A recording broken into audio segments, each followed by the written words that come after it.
সবুজ দিগন্তে সাদা আলোর ঝিকিমিকি করা ঝাপটা যেন প্রাণের প্রশান্তির পরশ বুলিয়ে দেয়।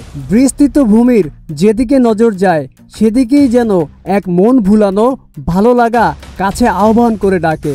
কাশফুল যতবারই শরৎ ঋতু আসে আমি আসি, এই সারিঘাটে আসি, সারিঘাটে এসে কাশফুল দেখি। তো এইবারও সেই মতো করেই আমি কাশফুল দেখতে আসছি এই সারিঘাটে। কাশফুল শরতের এক পরিচিত দৃশ্য, যা নদীর তীরে কাশবনকে সাদা রঙে রাঙিয়ে তোলে।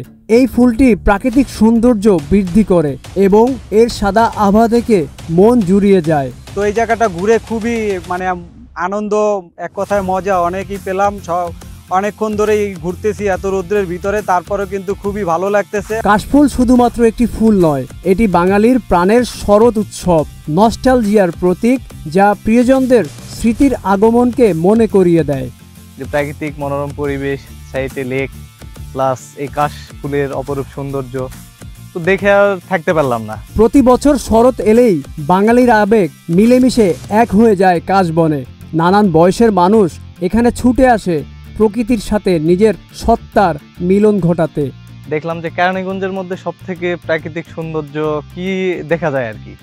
তো দেখার ক্ষেত্রে দেখলাম যে কেরানীগঞ্জ হাসনাবাদ সারিঘাটটা অনেক সুন্দর আর কি। আর এর ধারা আবহমান গতিতে চলতে থাকে যুগের পর যুগ, কালের পর কাল।